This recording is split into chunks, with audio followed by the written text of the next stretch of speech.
So dito na tayo sa Darag Farm ni Sir. Pala to yung unang farm mo, Sir? Hindi. Meron kang unang farm? Second spot na to eh. Kasi ang una kong naging area, dito to siya sa Piak. So, Oo. gilid siya sang lake. Oo. Daw, ano siya blaw, daw bukid nga napamata. Kung may picture ka to, Sir, no? Oo, Dito. may harap, Ang may mga harap. kahit lang ko.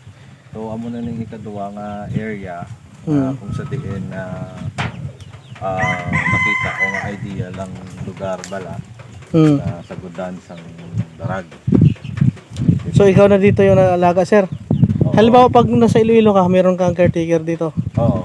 Ngalan sa caretaker ko si Tatay Miling. Oo. Siya na din nag-alaga ng mga manok na ari. Saan yung mga available mo, Sir? Ari, Ito? amo ni siyang mga available. Lagko na. Oh.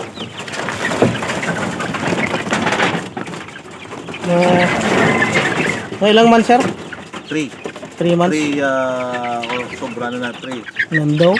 Mga healthy. Nakita mo, ako man niya na itsura, active gid siya. Oo, alert.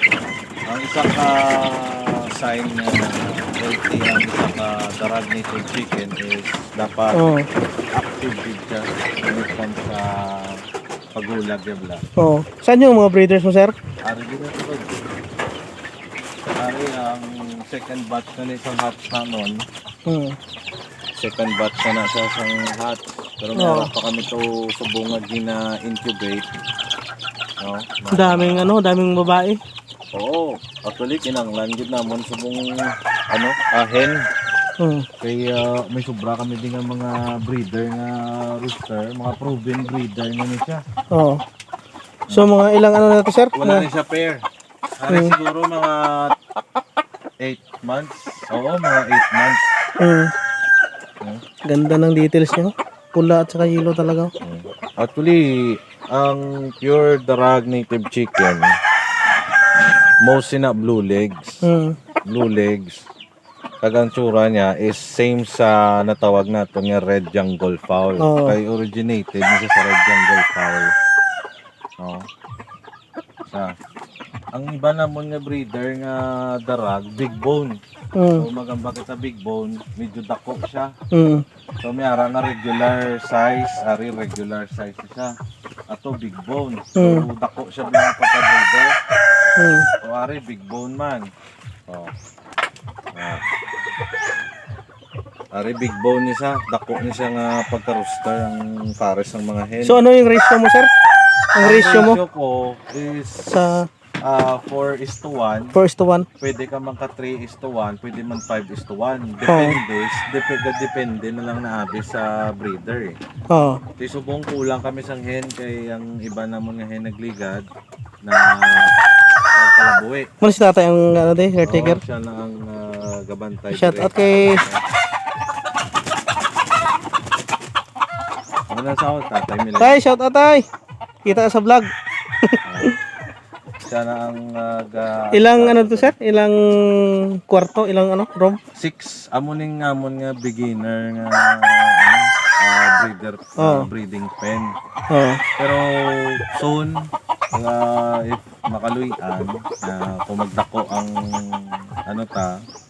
ang ginasagot nga Darag, so ma-expand pa kami sa babaw ayun.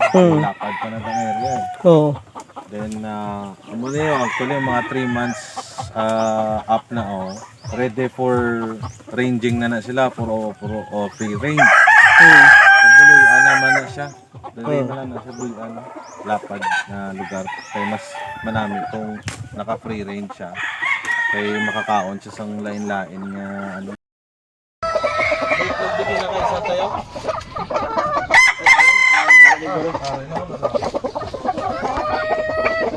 Ay, garam na buwan lang. Ito kakawin ko kondo siya. Garam ito. Ay, ada itlog. Wala ko sa paros. Kasi nagligad. Para big bone mo na sa.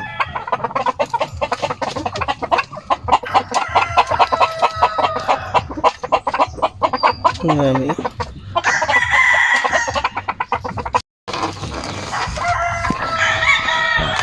Big bone na siya nga, rooster. Yung big bone na rooster. So maganda talaga to sir pang slaughter no? Pag ganito kasi Yes, pwede gid siya ma-slaughter, pwede mo matakuan material for breeding. oo. Kaya mabilis siya lumaki.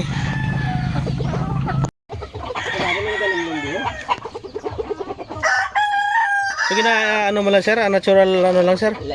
Wala talaga incubate sir. Incubate kami kay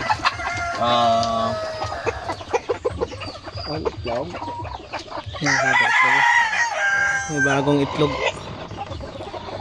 gina-incubate ini namon ang itlog. Kay may ara balan kung kaisa karakteristik ang darat na kung bago pa lang siya, ginabuka yang iyang itlog. Oo.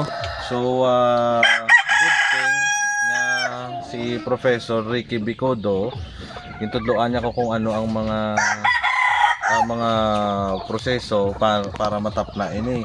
When it comes gali sa kung ang isa ka aton nga mga hen ginabuka iya ang iya nga itlog, kulang ina siya sa sa vitamins. Oo.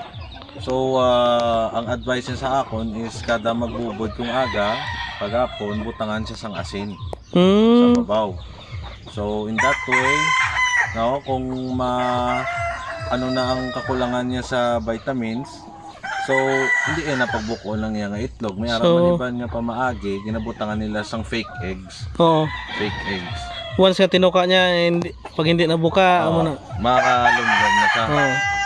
So, amo na ang mga ginto. So, maraming salamat sir sa pagpa-unlock sa interview. So, hopefully sir makabalik kami dito at makapag-vlog ulit.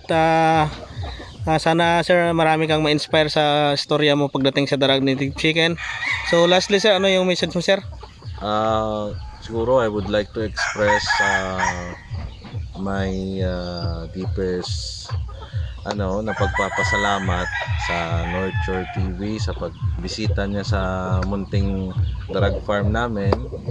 And hopefully mas marami pa siyang ma-inspire na hindi lang mga breeder pero mga upcoming breeder na mahikayat sa pag-aalaga ng Darag Native Chicken. Thank you sir and God bless. God bless din sa business mo.